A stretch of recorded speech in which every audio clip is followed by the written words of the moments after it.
Hi, and welcome to Racing Time Coaching. My name is Mike McMillan, and I'm going to be hosting a series of videos that are going to describe and catalog both my running and my coaching as I begin a business coaching runners. So let's get started by talking a little bit about my background. I first started running in around 1971 or 72 when I ran cross country in junior high and high school.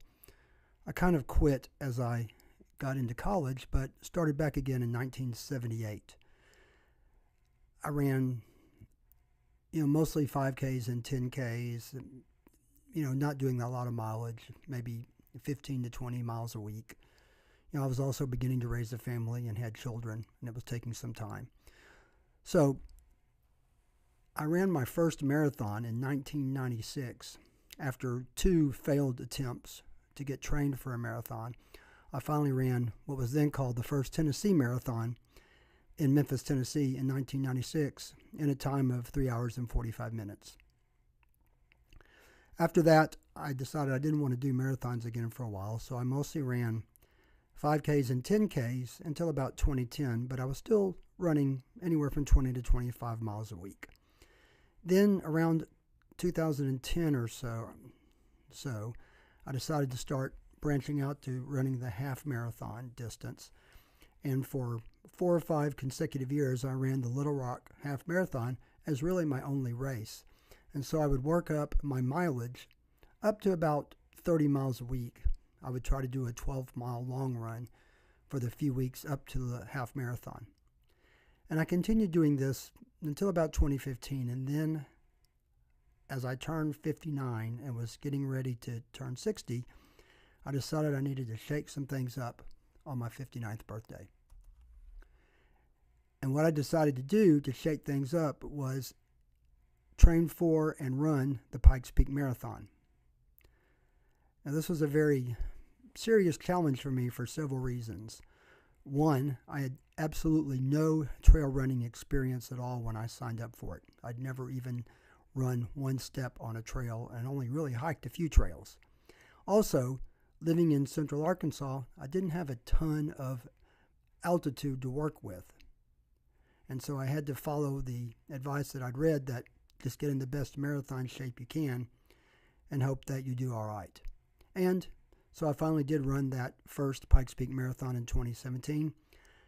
It was a slow go. I finished in 9 hours and some change, but seeing as it was my first trail race ever, and I only had maybe 5 or 10 trail runs that were fairly flat, I thought I did pretty good for the challenge. So as I said, the first Pikes Peak was in 2017, and then I started doing some longer distance running as I started training for ultramarathons. I'll talk about that in a minute. But then in 2019, I decided to go back to Pikes Peak, to Manitou Springs, and this time I decided to double, which means I ran the Pikes Peak Ascent on Saturday of the race weekend and then turned around the next day and ran the full marathon. I don't remember my ascent time. I didn't bother to look it up, but my marathon finishing time was very close to what my finish was in 2017, and my legs really didn't feel that bad. I was fine to run the full distance and didn't have any problems. So after that second Pikes Peak Marathon, I really began seriously training for ultramarathons. And so between the years of 2017 and 2019, like I said, I started training up to the ultramarathon distance, and from 2018 on, I ran several 50K races and then moved up to the Ouachita Trail 50 miler, which we ran in a steady downpour to the point where the trail was completely flooded and every single step was in water up to my ankles. In fact, I had to laugh at the 25-mile point. My daughter and her husband were there to help me change. I changed into a fresh pair of shoes and maybe ran a quarter of a mile on the pavement and then went straight into the trail section, and immediately both shoes were soaked, and I was soaked through the rest of the race. So as you can see, most of my serious distance running has begun after I turned age 60. And some of the things I've learned from that is that consistency is by far the most important training technique. The reason I was able to train as I have is because I've been running consistently for, over 40 years. And, in my training philosophy, I always follow a hard day with an easy day, or even sometimes a rest day, usually just one rest day a week, but sometimes I take two. I still do speed work. Usually once a week, I try to do some sort of short fartlek or intervals, 1 minute to 2 minute repeats, 10 to 12 or so. And then I'll also mix that up with longer threshold runs, like, 5 times 20 minutes or 4 times 1 mile or something like that. I also like to run hills. We have a lot of hills here where I live in North Little Rock, Arkansas. So I do hill repeats probably every other week. And then finally, I always do long runs. For a ultra marathon, I try to work up to 23 to 24 miles, and then at least once and maybe twice in a training block, I'll do back-to-backs. Usually something like a 24-miler on one day, and then follow that with an 18-miler. And as being a senior runner, I have learned quite a few things to do. One of those is don't follow long runs with a hard workout. Always have an easy day in between. I try not to neglect my sleep and rest. I do better with rest than sleep. I am your typical aging senior and have a hard time sleeping. I tend to wake up at 3 o'clock. Sometimes I can go back to sleep. Sometimes I can't. I try to pay attention to my nutrition, but that's an area that I can definitely work on. I do try to do some strength work. I also need to improve here. I do a short dumbbell workout every day, and then I do some planks, usually 6 days a week. But I could definitely do more strength work. I try to stay as close as I can to the 80-20 rule, where I take 80% of my running easy and only 20% hard. Sometimes if I'm doing a faster race, I might, crank that down a little bit to 75-25, but I try to stay close to the 80-20 rule. And most importantly, I always try to continue having fun running. To me, that's the most important thing.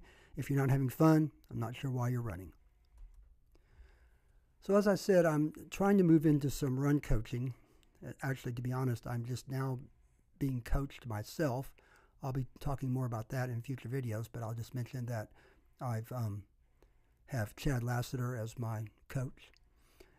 And my philosophy, both in running and coaching, is that the most important thing you can do is run consistently. You need to do lots of easy miles and stick to the 80-20 rule. Take at least one rest day each week.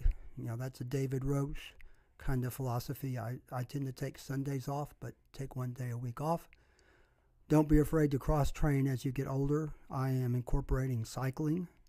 I've actually spent the past year mostly cycling. I kind of took a year off from serious running. I'll talk about that in another video. And I found cycling to be very good for my running. Continue doing some strength work, especially for weak areas. I tend to have some groin and calf tendon problems. I'll be doing some strength to those. And of course, always pay attention to niggles when you have them. And if a niggle bothers you for more than a day of running, take 1 or 2 days off and then try again. So if you're interested, like I said, I'm beginning a new run coaching business. I'd like for you to join me if you're interested. I'm particularly interested in masters runners who want to keep running well past 60. I'm 68. I hope to be running well into my 80s and maybe longer than that. I'm also interested in first-time senior runners who maybe are been jogging and want to start doing some more competitive work. I'm also interested in first-time runners, especially seniors, who are just interested in trying to build a easy running, jogging practice to stay healthy. And then I'm also interested in runners coming back to their sport after a break. So those are the kinds of runners I'm interested in, although if you don't fit in any of those categories and are still interested, please contact me, and I'll show you how in a sec. In future videos, I hope to talk more about my training, because I know that's interesting, especially to people who are my age or approaching my age. I'll do videos on race reports. I'll talk about training after 50, running training especially, talk about cycling for cross training, as well as all sorts of other training techniques and just general philosophy of running. I'll also probably spend at least one video talking about why I don't run trails. I really haven't talked about that here, but I'm a horrible trail runner, and my future focus for ultramarathons is going to be on road and soft, gravelly surfaces such as you find at a place like Tunnel Hill. So if you're interested in learning more about me and the services I provide, you can email me at racingtimecoaching@gmail.com. And thanks a lot for listening. And if you want to see more, please like and subscribe. And finally, I want to thank SlidesGo for the templates for this presentation. Thanks, and I'll see you in the next video.